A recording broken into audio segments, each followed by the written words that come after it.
The first speaker is a special pleasure of mine. I've known Malcolm Gladwell since we were both baby reporters at the Washington Post. He's a dear, dear friend. I knew him before he was Malcolm Gladwell. In fact, I knew him when his haircut was what was used to be called a Philadelphia fadeaway, very closely cropped until, well, you'll see in a minute. Malcolm is a special kind of thinker and writer. What he does is a kind of magical alchemy of storytelling and original thought. There is absolutely no one who does what he does with such intelligence and such charm. You know him because of his books, The Tipping Point and Blink. He has a new book coming out, I think, early next year. It has already sold 2.5 trillion copies. It's an amazing, amazing phenomenon. He's going to talk to you on a subject that he couldn't possibly explain to me as we sat there 2 minutes before, so I'm going to let him do his work. He's going to talk about the challenge of hiring people in the modern world and the way it relates, in a way, to sports. Please welcome my friend and colleague, Malcolm Gladwell. It's a real pleasure to be the opening act in the conference. As David said, I'm not going to talk about what I said I was going to talk about in your program, which was reinventing invention. And as I'm sure many of you realized when you saw that, that's the thing that people say that they're going to talk about when they don't know what they're going to talk about. Along with, if ever you see that, or imagining the future, or some noun and then towards a new beginning, you know that this speaker has no clue. So I'm going to talk about what David said, which is this whole question, one of my favorite topics, which is this question of how you hire the right person, which if we went around this room and we asked all of you what you thought your biggest challenge was in your organization in the years going forth, I'm sure we would come to a consensus that that was probably it. And what I want to argue is that the American economy, American business in particular, but all aspects of our society are undergoing a kind of collective crisis when it comes to hiring. And that relates to something that I like to call the mismatch problem. So what's the mismatch problem? Well, as David promised, I want to start by using an analogy from sports. Every major professional sport has, every year, something they call the combine.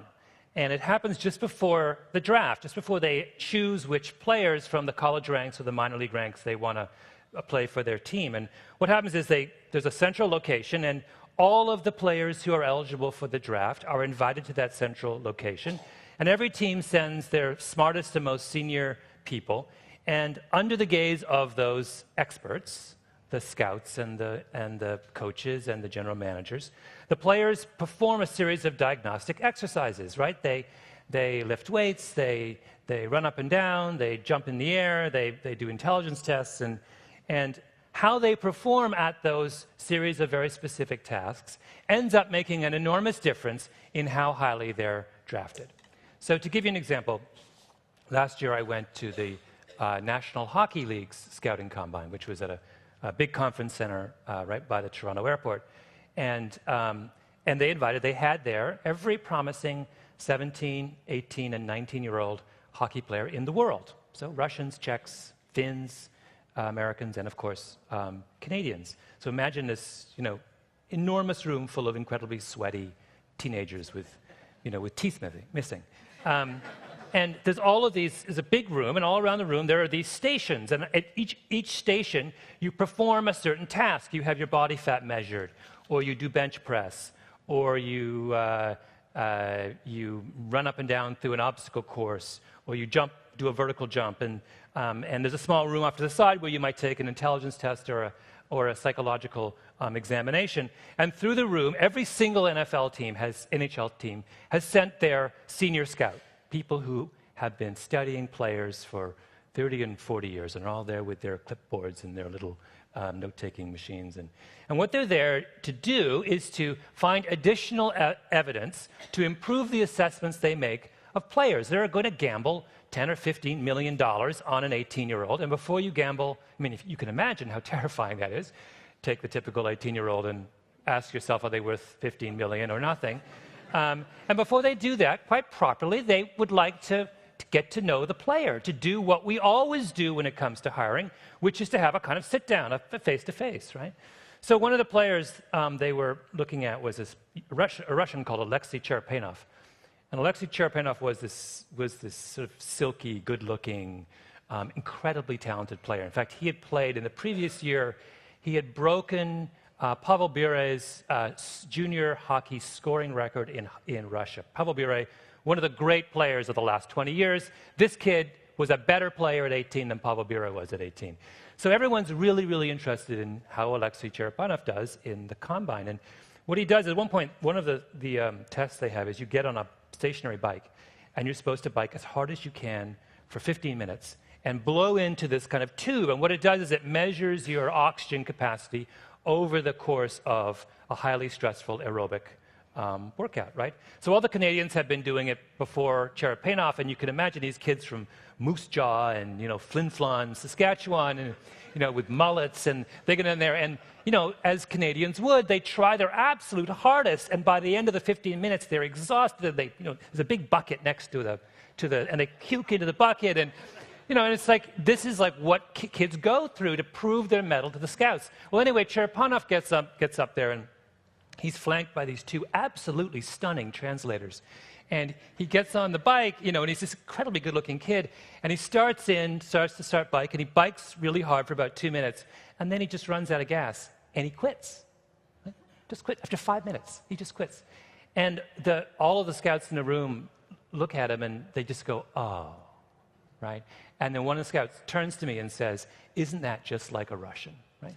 No heart, no endurance, and that's what they were gathering what they felt to be an extraordinarily valuable piece of evidence about this kid. They want to know whether you're going to go all out in a game. And sure enough, Cherepanov, before the scouting combine, had been ranked #1 in the draft, and he ended up being taken 17th by the New York Rangers. So that's evidence of just how much that kind of thing matters. Now, that sounds, as I've said, like a perfectly logical exercise, because all you've got going in are these incredibly subjective evaluations of how 17-year-olds, many of whom are playing in countries far away, match up against other 17-year-olds. But you want to know something that's very different, which is how does this 17-year-old project into the future, A, and B, how will he fare when he plays against adults, grown men? And in order to do that, to make that very, very difficult assessment, you feel quite properly you need to gather some objective data about who this kid is and what he can do. Now, is that true? As much as that makes sense, is that true? Well, as it turns out, if you look closely at the scouting combine as an institution and as a kind of metaphor for hiring, it turns out it doesn't make sense at all. In fact, scouting combines are, for lack of a better word, a disaster. Now, let me give you a couple of other examples. Basketball. Basketball is the same thing. Scouting combine. Last year, they invited the 81 top college basketball players in the country to one place, and they put them through the same thing. All of these various drills to measure largely their physical attributes. How high do they jump? All the same questions. And what you see when you look at their performance on those kinds of things is that these kids, this group of 81 kids, are enormously variable on those metrics. So on the vertical jump, for example, which you would think would be an incredibly important thing to measure in a basketball player, there are a bunch of players who can jump more than 40 inches, and there are a bunch of players who can jump less than 25 inches, right? Well, that's an enormous spread, and you'd think you'd really want to know who can jump 15 inches if you want to give them a $15 million contract, and who can jump 40 inches. Well, as it turns out, those kinds of measures are an incredibly poor predictor of how well you play basketball. So what they do at the end of the combine is they give you a score that combines all of your attributes on these various tests, and so we have a ranking of how the players did in the combine. Well, what I'm going to do is I'm going to walk through the top 5 rookies taken in the draft last year and tell them how they did in the combine. Right? The absolute top player in the draft, a man who everyone thinks is going to be one of the great players in the history of the NBA, is a guy named Greg Oden. Out of the 81 players tested in the combine, Oden ranked 62 on that test of physical effectiveness. Second player taken in the draft, and a person who won the Rookie of the Year this year in the NBA, and is considered a slam dunk, an absolute certainty to be one of the great players of the next generation, is a guy named Durant, right? Where did Durant rank out of 81 players in the combine? 78th. Right? Okay, Al Horford, considered to be the third best player in the draft, a guy who dominated in the playoffs this year as a rookie for the Atlanta Hawks, an absolute monster, a player everyone wants on his team. Where did he rank? Right? 21st. Thaddeus Young, considered to be the fourth best player in the draft, right? Where did he rank? He ranked 7th. He did very well in that, right? That is a rare exception. Yannick Noah, the fifth best player taken last year, where did he do in the combine? 43rd out of 81. Meanwhile, who are the players who ranked first, second, and third on those tests of physical skills? DJ Strawberry, Russell Carter, and Dominic James. You have not heard of either of all of those three names because they're not any good, right? DJ Strawberry played 2 minutes a game for the Phoenix Suns this year, and those other two guys didn't even make the NBA. Right? This is an absolutely useless predictor of whether someone can actually perform at the professional level. Now, you say, okay, that's an isolated case. Maybe that's just football and that's just basketball and hockey. Well, let's look at football. Okay. One of the things they do in the football combine is they take all the kids who are going to be quarterbacks and they give them an intelligence test. Now, that would seem on paper to be a really good idea. Being a quarterback today in the NFL is an extraordinarily cognitively demanding task. You may not think so, but it is. They have to master not just hundreds, but thousands of different plays, right? The playbooks are this big. Every week before they play a new team, they have to watch not just dozens of hours, but in many cases, 100 hours of film. I mean, incredible amount of study that's necessary to prepare themselves for the extraordinary complexity of the defenses they're going to face and the offense that they're going to run. More than that as well, when they're on the field, they have to make an extraordinary number of sophisticated decisions in the spur of the moment. You cannot be dumb, it would seem, and be a good quarterback. So you'd think, well, absolutely. You've got players coming out of college, very, very unsophisticated, primitive environments. You want to put them into the most cognitively demanding environment in all of professional sports. Give them an intelligence test, right? Seemed to make sense. So they give them this test. It's called the Wonderlic. And the Wonderlic is a test that's been given to every pro quarterback for the last 40 or 50 years. And let me give you a list of the 5 quarterbacks who have scored the highest on the Wonderlic. Drew Henson, Alex Smith, Eli Manning, Tony Romo, the 7 players, Drew Bledsoe, Matt Leinart, and Kellen Clemens. Now, let me give you the list of the 7 players who have scored the lowest on the Wonderlic. Tavarius Jackson, Derek Anderson, Vince Young, Dan Marino, Terry Bradshaw, Donovan McNabb, and David Gerard. Now, many of you in this room, I suspect, don't know much about football, so let me let you in on a secret. The second list of players I gave you, the dumb players, right, are players who, the guys who, by any measure, would be considered of marginal intelligence. Let me just tell you a secret about the Wonderlic. It's not the SAT, right? It is really, really easy. To get below 20 on the Wonderlic, which all of those 7 players in the second list I gave you, you've got to be like, you must be staring out the window. You can't actually be paying any attention. All right. So those 7 players are players who have failed at one of the most rudimentary intelligence tests ever devised. Who are they, those list of 7 dumb players? Well, they include 2 of the greatest quarterbacks of all time, 1 of the greatest quarterbacks of the last 10 years, and 3 of the most promising young quarterbacks in the league. In fact, on absolutely every measure, the 7 dumb quarterbacks are infinitely superior to the 7 smart quarterbacks, right? What good is the Wonderlic? It's no good at all. Right? It is something that, if you took it seriously, actually impairs your ability to find someone who can actually play the game, right? That's the mismatch problem. That is a beautiful example of this thing I call the mismatch problem. It is when the criteria we use to prepare to assess someone's ability to do a job is radically out of step with the actual demands of the job itself. Okay? Now, many of you, I don't think any of you here are from the sporting world. And perhaps you have the kind of biases that people from Manhattan have about the sporting world. And so you say, well, that's just a bunch of jocks running their own little crazy show. We, smart, non-jockey people, would never do such a silly thing as to have a mismatch problem. Well, that's where you're wrong. Turns out there are mismatch problems wherever you look these days in the professions.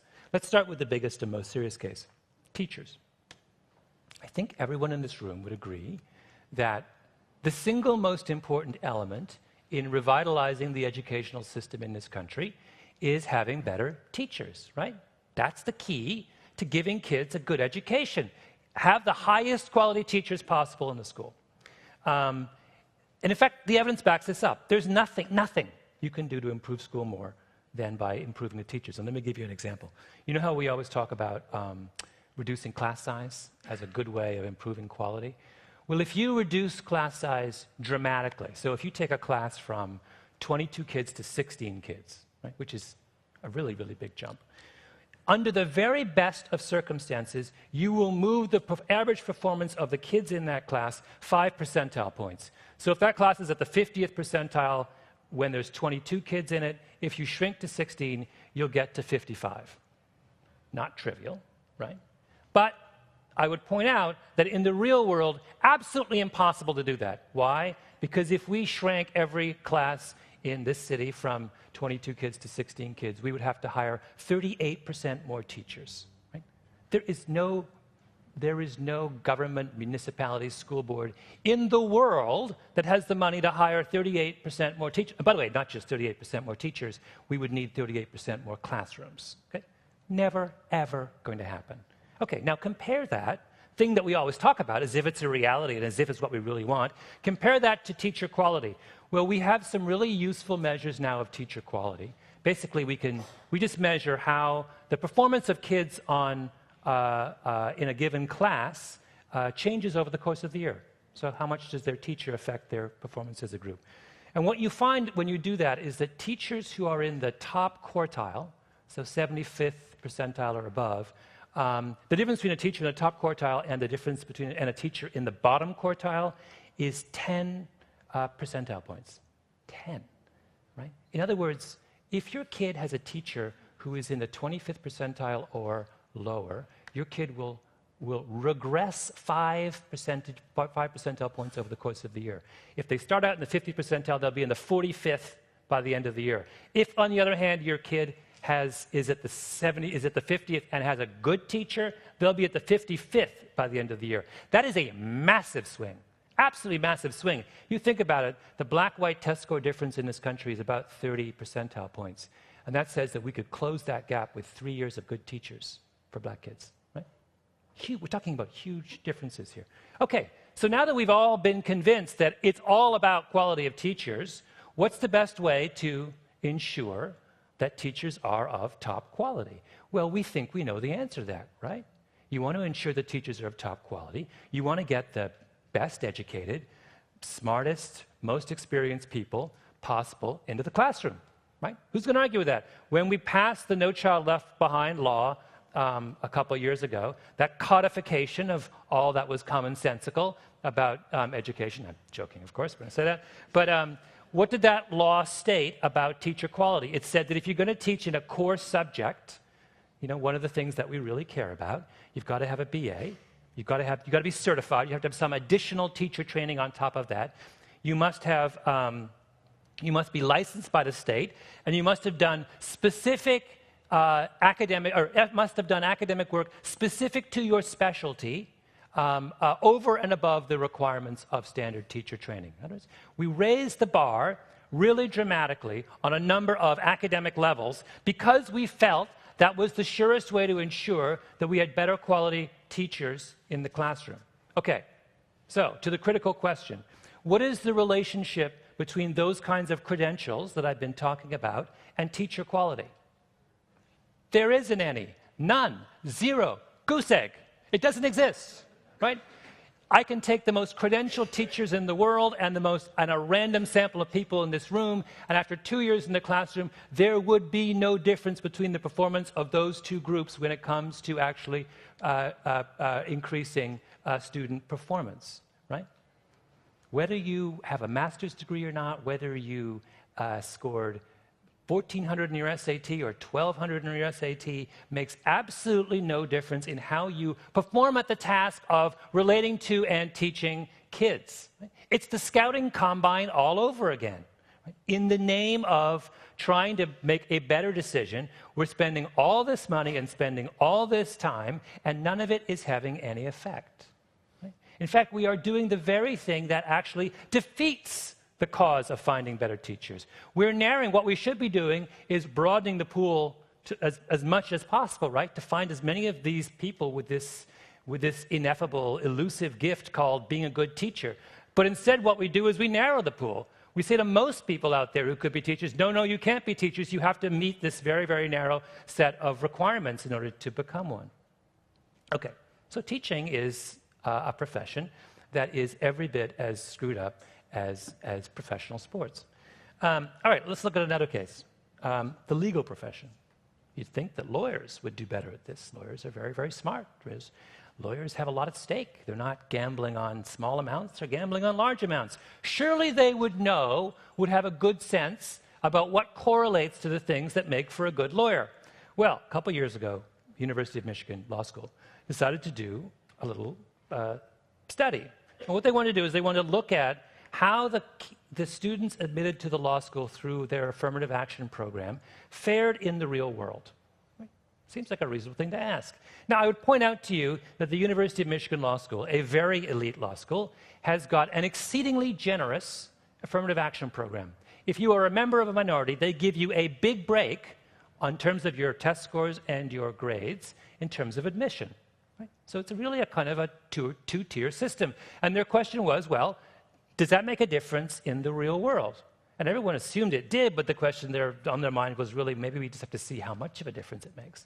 So they go out and they do this exhaustive survey on graduates of the University of Michigan Law School going back 25 and 30 years, and they measure absolutely everything that they can ever conceive of measuring about how well someone is doing in their profession. And you know what they found? Nothing.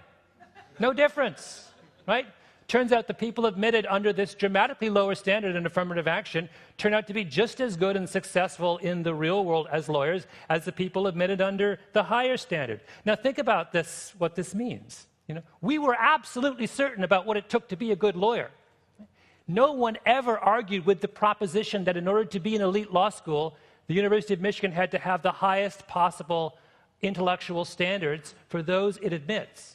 But along comes affirmative action, and it creates this wonderful little subversive natural experiment, and all of a sudden we discover, actually, no. This thing that we thought was beautifully correlated with success at the business of law isn't correlated at all. The legal profession has a mismatch problem, right? So, and I could go on I only have 8 minutes left, but I could go on for hours about mismatches. It's one of my little obsessions, mismatches. And in my book, which David very kindly plugged, and which is actually coming out at the end of November, and which all of you should buy in bulk, I have a series of arguments about mismatches. I argue, for example, for reasons that I won't go into right now, but will simply tantalize you with, that the airline profession has got a massive mismatch problem with pilots. Think about that next time when it gets really bumpy in the air, right? They're really bad at matching the skills they used to hire with the skills they need to fly, right? Think about police officers, right? 99% of the work that police officers do is relational. It is about resolving in a peaceful manner disputes among ordinary citizens. That's what their job is. So why are all cops big, beefy people, right? Ever wonder about that? It's a mismatch problem, right? Or look at the way in which we choose, the President of the United States. I don't know if anyone can look at the record of the last 8 years and conclude that we don't have a massive mismatch problem in that area as well, right? Okay, so why do mismatch problems exist? Let's get to the kind of final lesson. There's two reasons. One has to do, I think, with our desire for certainty. All of the things that we do in scouting combines, right, and with certification for teachers and with test scores for law students, they all have the same thing in common. They are these hard, objective, reliable, standardized predictors of performance. Right? But the truth is that in all those cases, if you want to know how good someone is, those kinds of hard, objective, seemingly useful statistics aren't useful at all. And that all you can do when it comes to lawyers and teachers and professional quarterbacks, if you want to know how good they are, is to wait until they actually do the job and analyze them when they're on their job and use your own subjective evaluation. Right? It's a case where we are drawn to these kinds of objective, standardized measures. We have a desire to impose certainty on something that is inherently uncertain. And that's why we get these mismatches, because we can't give up on the notion that we should be able to use these wonderfully clear and reliable statistics in analyzing human performance. There's a second and more critical issue here, and that is that mismatch problems grow as the workplace or the complexity of occupations grows. If you're picking a basketball team of 10-year-olds, you absolutely can use the combine, right? With 10-year-olds, their level of actual basketball knowledge is so low that you might as well just pick the tall, really coordinated kids, right? Because that's all basketball is at that age. Similarly, if you're teaching the 3 R's in a one-room schoolhouse, you pick the person who did well in school, right? Because you just need somebody who knows how to read and knows some basic math and can communicate that on a very rudimentary level to the kids. And if all you're doing as a police officer is wrestling with drunks, right, like we were 100 years ago, then pick the big, beefy guy, right? Because he does a really good job of wrestling with the drunk, right? But if you're living in a world where the standards have changed and where the cognitive demands have changed, you can't use those kinds of simplistic measures anymore, right? And that is my final, and I think most important lesson, and that is that, the demands of every profession in the workplace have changed dramatically over the last couple of years. And they're going to continue to change at an accelerating rate in the future. We want profoundly different things from workers today than we wanted in the past. We want them to be more flexible. We want people who can work in teams. We want people who can think abstractly. We don't want teachers who can just teach the 3 R's. We want teachers who can communicate effectively very complex topics to a very diverse group of students and also motivate and inspire those students. We want lawyers who do more than process paperwork, right? We want lawyers who are engines of imagination when it comes to dreaming up, big deals on Wall Street, right? The world has profoundly changed, but the way we hire people hasn't changed along with it. We want to cling to these incredibly outdated and simplistic measures of ability. The great irony in this, of course, is that we have this sense that progress, broadly speaking, has the effect of reducing uncertainty. But the opposite is true. As the world changes, we have to accept the idea that people cannot be understood and summed up easily and cleanly. It's time to shut down the combine. Thank you very much.